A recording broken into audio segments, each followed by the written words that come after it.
All right.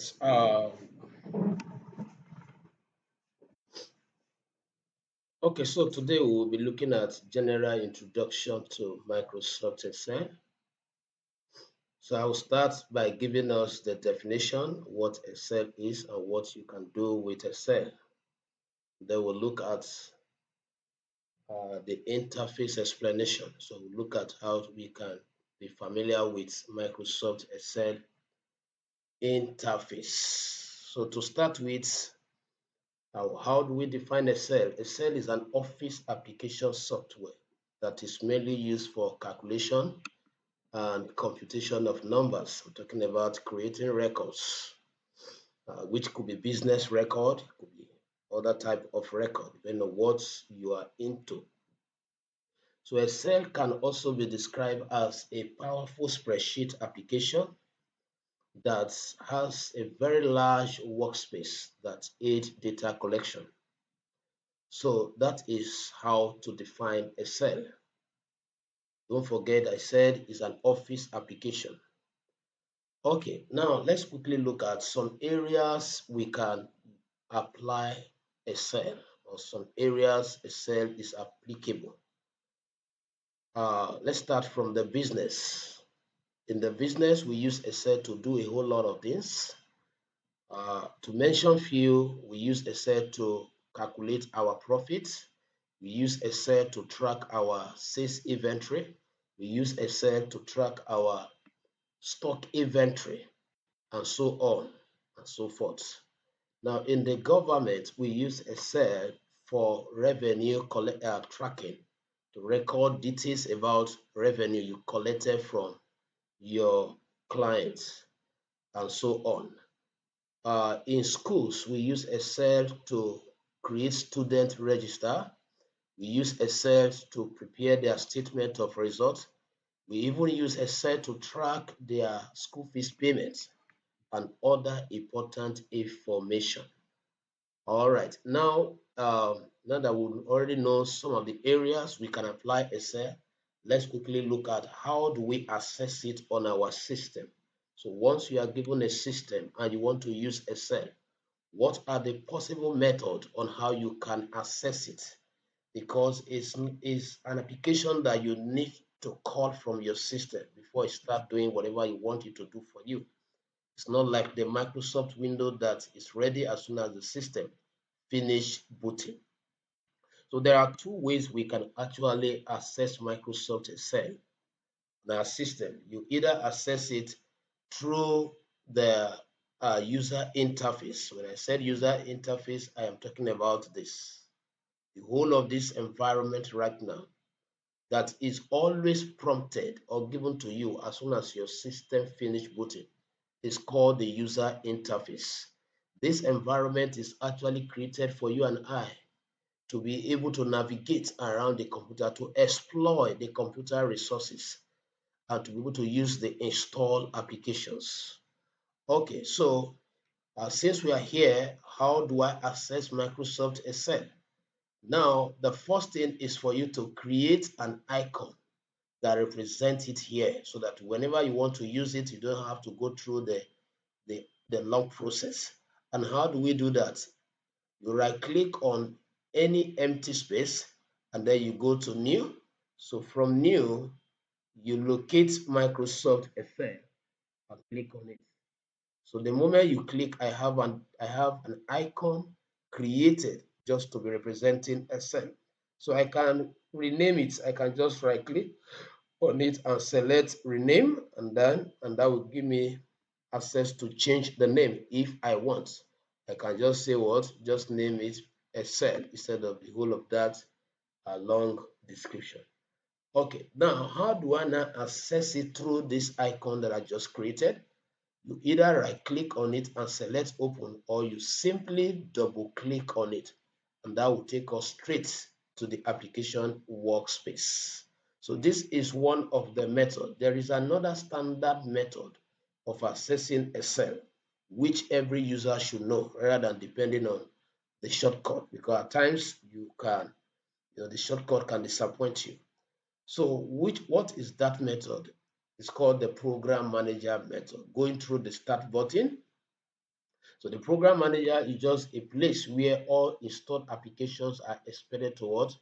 To be seen. So any program you have installed, you can see it right from the program manager. Right now, I'm using Windows 11. That is why the environment is as simple as something else. As soon as you click on the start, then you are privileged of seeing even the Excel straight away.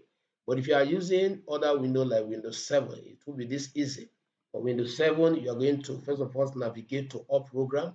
From All Program, you navigate to a folder called Microsoft Office, and then from there you're able to identify what Microsoft Excel. Therefore, Windows 10 is almost the same with Windows 11, but the items will be arranged vertically. So here I can see a cell that I'm looking for. I can just simply what? Click, and that will bring me to the program startup page. So the whole of this environment is called the startup page. Now, what is this status page all about? The startup page uh, avail to us different workspace we can exploit. For example, we have an empty workspace, which said blank workspace or workbook. So if I'm to go through this, it means that I'm going to access an empty working environment where nothing or no data or no structure has been defined. So it means I'm going to create my data from the scratch. Then I have this as already made, which is called template, which I can easily exploit, probably learn one or two things from it, and then, or I can, you know, inherit it as my format. So that is the benefit of going through that. So let me go through it again. So for what we want to do today, at the end of today, we should be able to want to know how to use Excel to create a data system that will help an organization like supermarket, boutique to track their sales inventory. So in that case, we are going to build our system from the scratch. So if you want to build from the scratch, like I said earlier, you go through the blank, and that will walk us into an empty workspace where we can start collecting our data from the scratch. All right, so that is settled. So these are simple ways you can actually access Microsoft Excel on your system. What are the takeaways? Point one, know that you can access it through an icon on the interface where you have created the icon. Just simply what? Double click on it, or you go through the start button, then you navigate, and that will bring us to the program. All right. So the next topic I want to talk about is now that we are in here. So this is just like another interface, another environment that you have not been to. So as they say, you take your time to study when you get to a place newly. So as it stands right now, this is our first time of coming to Excel. We are not familiar with this application. So what do we do next? We study it. So what I'm going to do in the couple of few minutes, I'm going to, walk us through identifying each part of this what Excel, let's say, environment. So I will start by identifying the very first section, which is called the application title bar. So the role of the application title bar is to actually present to us different information ranging from the name of the book you are using. For example, this is the default sheet name called Book 1. A user, the moment you want to start collecting data, you are expected to change it to your own name. So how do you do that? You simply go to File and then select what? Save As, because this is the first time you are saving. And then you choose where you want to save your record. So I'll browse and then say, okay, I want to save it on desktop. Or better still, you have created a folder and then you want to store it in that folder. For example, now I have a folder here called data set. So I can simply open it up and add this record there. For example, this is going to be our uh, sales inventory. So let's say sales inventory. And then I click on save. Automatically, the name is now updated on my uh, application title bar. Now, the application title bar shows us a couple of information. One, the name of your workbook, and then the name of the application, as we can see. Now, on the right hand side, we have a couple of buttons that we need to know their roles, their functions. So starting from the sign in allow you to sign into Microsoft. Then these are the local buttons that we should know how to manipulate. So starting from the ribbon display, the primary function of the ribbon display is to help us to turn on and turn off the ribbon. What are the ribbons? The ribbons are these tabs: the file, the home, the insert, the page layout, the formula, the data, the review, the view. The whole of this, they are called what? The tabs. Now, the whole of this platform that constitute them is the what? The tabs bar. So each of the tabs comes with different commands. Just like, as you can see, I selected insert and insert brought out all these commands. So if I move from insert to home, I'm about to see different what? Uh, commands as well. So these are just like different containers of different commands.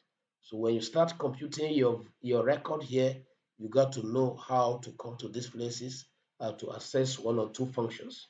Now, so that is what this does, just to turn them off and turn them on. Right now, I have turned off the entire ribbon and what?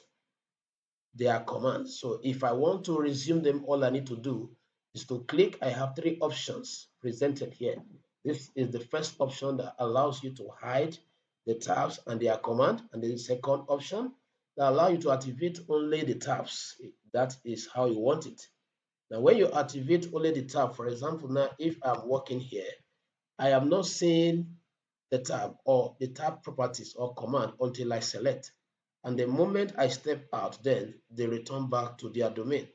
But I don't want it to appear that way. I want it to appear in a way that even while I am working, I want to still be accessing the commands under the last selected word tab. That is what this was for regulating the tabs and their commands. Of course, the next command here, which is called the minimize.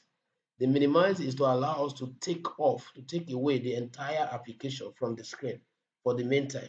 And when you do that, it will store the application on your taskbar, which is the whole of this section that record the tasks you are performing with the system. So right now, when I want to go back to a cell, all I need to do is just to hover on it and then to bring it back for me. So that is the work of this, the function of this. Now let's look at this, which is like having two boxes there. So the first clicking is called restore down. To restore means to reduce the interface such that you can now be able to see another window. At the moment, I'm seeing part of Excel and I'm equally seeing part of the Microsoft window just because I click on the restore down button. Now, if I want to allow Excel to cover the entire screen, then I'll click on the maximize button. So one is to reduce it, one is to increase it. Then the next button, which is the close button. You use this button when you are done with whatever you are doing, because if you click on it without saving, then you may not be able to access your record. So before you use this, which is called the close button, you need to have gone to file and then updates and save your record. So that is the function of the application title bar. What are the key points to take away here? The application title bar is the first section, the first part of Microsoft Word at the top that contain or display the following to users: the name of their workbook, the name of the application, the control buttons. Now we look at another part which is also important, which is the whole of this part, and it is called the standard tools bar. This bar allows you to program command that you use, often shortcuts. So for example, now, if let me turn off all this, you can customize the content of this bar. That is, you can determine what should be there and what should not be there. So I'm removing them so that I'll show you how to build them. Removing them.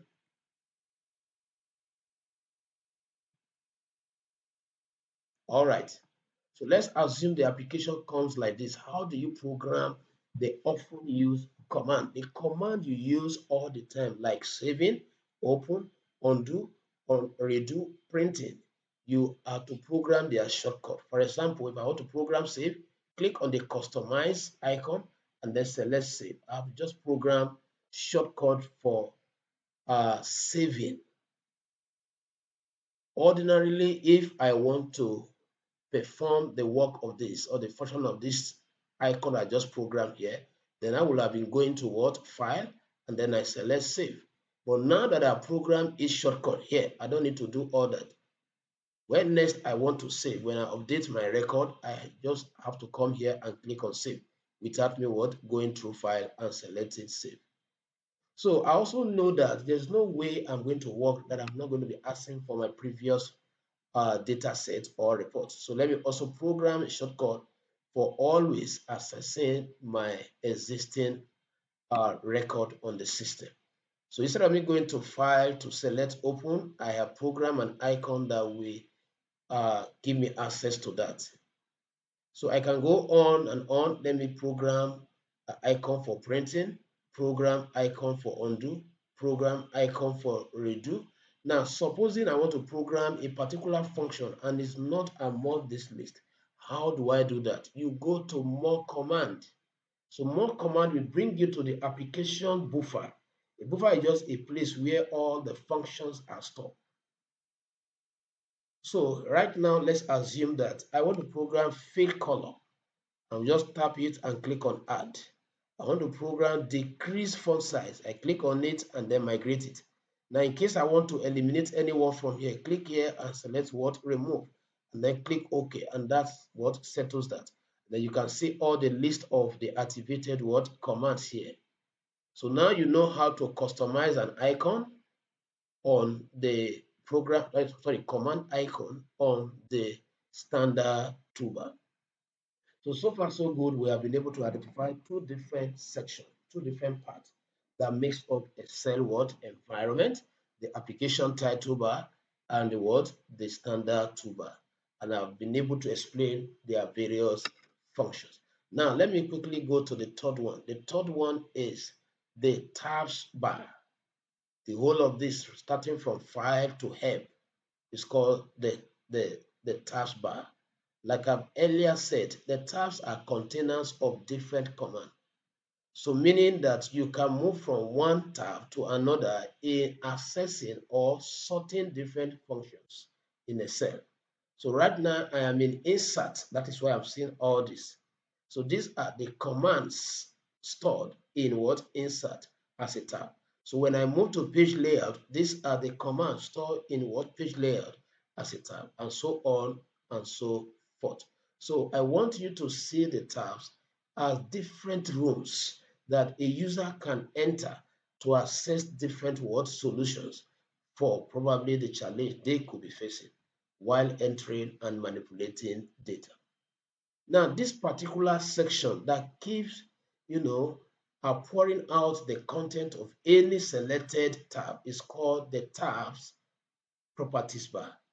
So right now, I can address the whole of this as what data property bar or properties.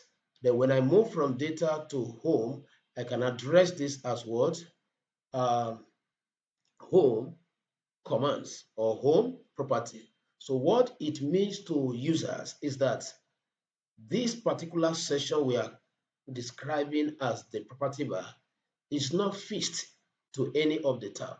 So what you access on it depends on the, the tab you are selecting at that very moment. So let's bear that at the back of our mind. Now we move to the next section, which is this, the formula bar. The formula bar is very important to understand its role because there are a whole lot of formula construction we are going to be doing during the customizing the sales inventory that will involve the knowledge of this. So the formula bar is actually divided into two sections. The first section, which is this, that display the range to the user. Now, I earlier told you that Excel is a spreadsheet which has a very large workspace. So when you are working, there is need for you to know where you are, the location you are at that moment. And that is the update this section of the formula bar gives. So right now, it's giving me an update that within the spreadsheet, you are in column E. And when you trace yourself horizontally, you are at what? Row 6.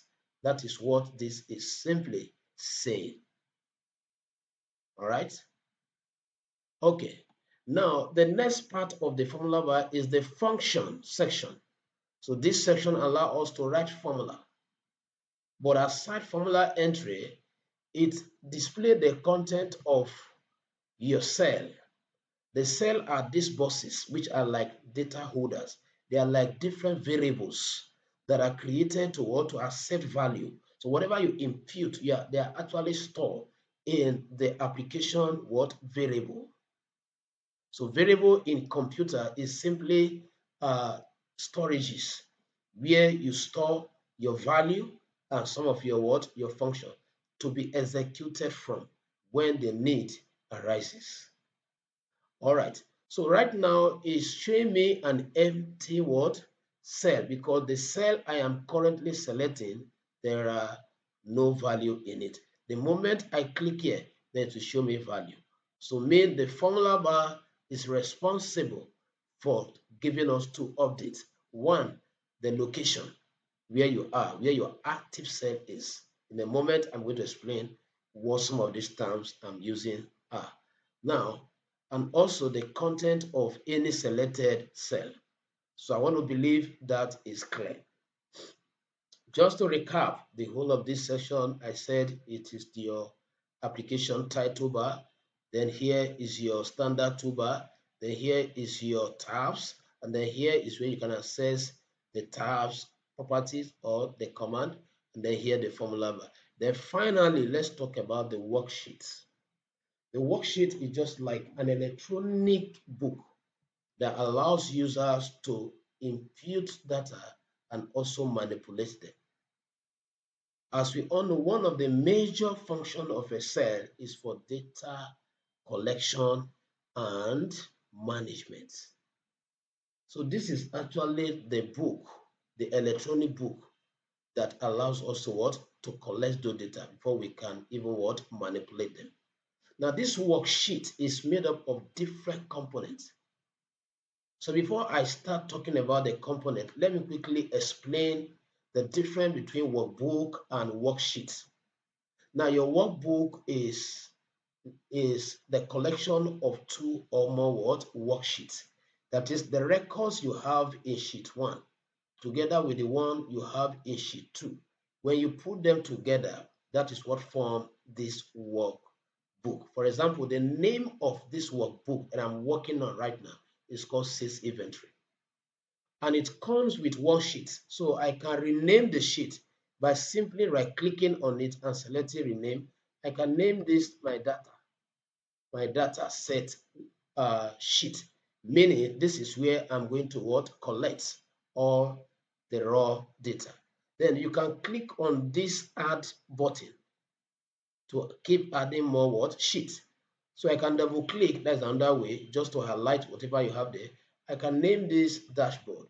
So dashboard is just like a single place or a sheet dedicated for outputting your findings, your report from the given data as an analyst.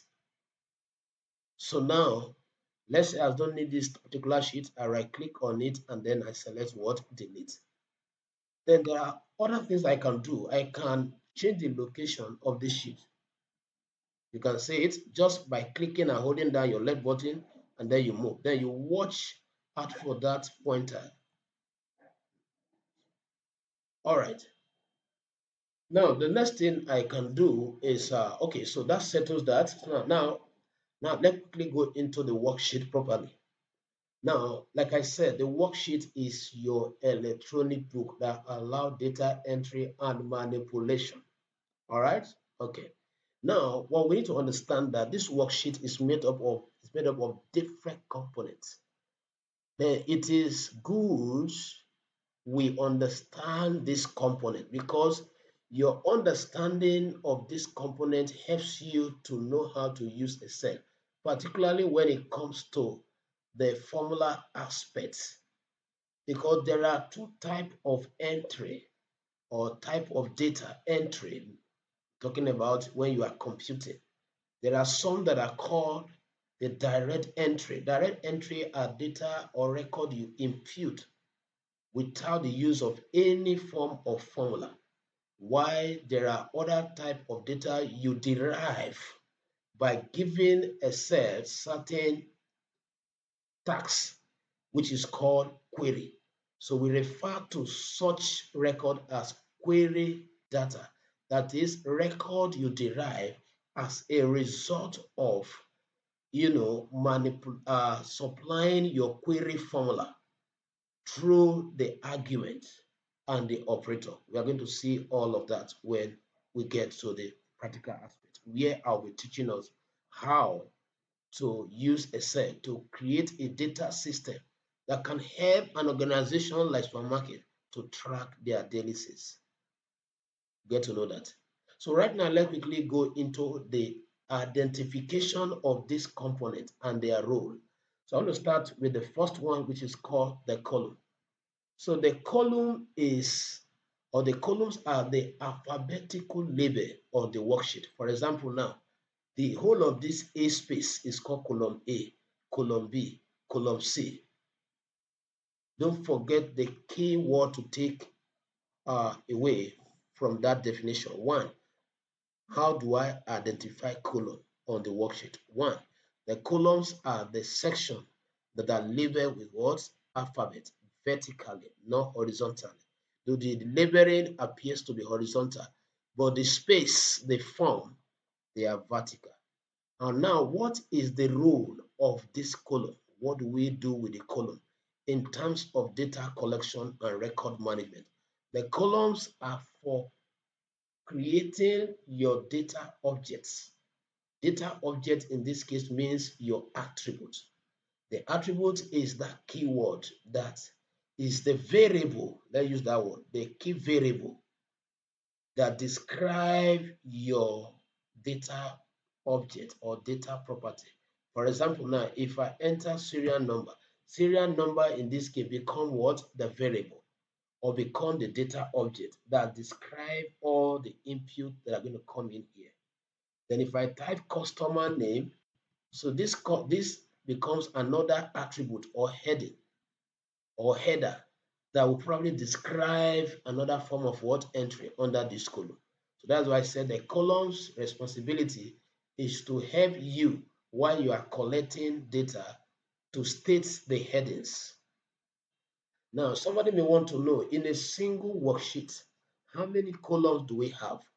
In other words, in a single worksheet, how many headings or header can a user create that will actually form your data frame? So we can say that from my finding, I discovered that in a single worksheet, we have 16,384 columns, which means I can create a data set with up to what? 16,384. But out of that, we are seeing only from A to U. So how do I jump? How do I move? For example, now I want to jump from the first column to the last column. So all I need to do is just to hold down the control button and press the right arrow button. Press the right arrow button and then you can see the last column label in every sheet is SFD, which means that if I start counting from A before I get to this SFD, I will have counted 16,384 times. I want to go back, you press the control again and then press the button. So that is how you can move across the columns. All right? Okay, now the next thing I want to talk about is the row. The row. The row as the second worksheet element I am explaining now. The row are the horizontal spaces. Just like I told you, the columns form the vertical spaces for entering your data header, while the row forms the horizontal spaces. And they are represented with numbers, meaning that this is row 1 for entering the headers, this is row 2 for the first record, row 3 for the second record. So let's bear it in mind that the columns for headers, while the rows, they are for entering record. Another professional term for the row is called the data series, just like the way I describe the column as data objects. Okay, now if that is clear, now if I am asked, just like we just find out now, that in a single sheet we have 16,384 columns. Now, in a single sheet, we have how many numbers of rows? We have 1,048,576 rows across the entire sheet. So which also mean that in a single sheet, I can collect or compute up to what? 1,048,576 records. So let's take it to like a sales inventory, like your supermarket. It means that you can track up to 1 million plus customer transaction with just a single sheet. All right. Now let's look at another component of the worksheet, the active cell. The active cell is this very thicker cell. All these boxes, which I have described earlier as the data holders, as different variables that will be storing different data or value for you and I. This very one that is obvious, that is thicker than the rest, is called the active cell. The major function of the active cell is to help us to know where our next entry will appear. For instance, I want to type 90 and I want to know where it will appear. Wherever that active cell is, that is where it will appear. Now, this big plus that keeps moving the active cell from one place to another is called the insertion pointer, or just the mouse pointer. Now, the grid lines are the vertical and the horizontal lines that actually forms the space you refer to as column and the space you refer to as row. Just to prove it further, you will notice that this vertical line and this vertical line form this space you are calling column what? C. The same thing, these two horizontal lines form the space you are calling row 2. And again, where the vertical and the horizontal line meets forms the boxes, which we refer to as the cell for data uh, holders or holding. So with that, I have been able to explain all the components of the worksheets. So this is the end of this section. So if you have any question, when we return, you present your question, and then I will be doing justice to those questions. But I believe that what I've explained so far, you now have the foundation knowledge of Excel, starting from the definition to the application area, how to access it, different workspace. You can take advantage of why you are accessing it, and then uh, familiarizing yourself with the working environment. Thank you.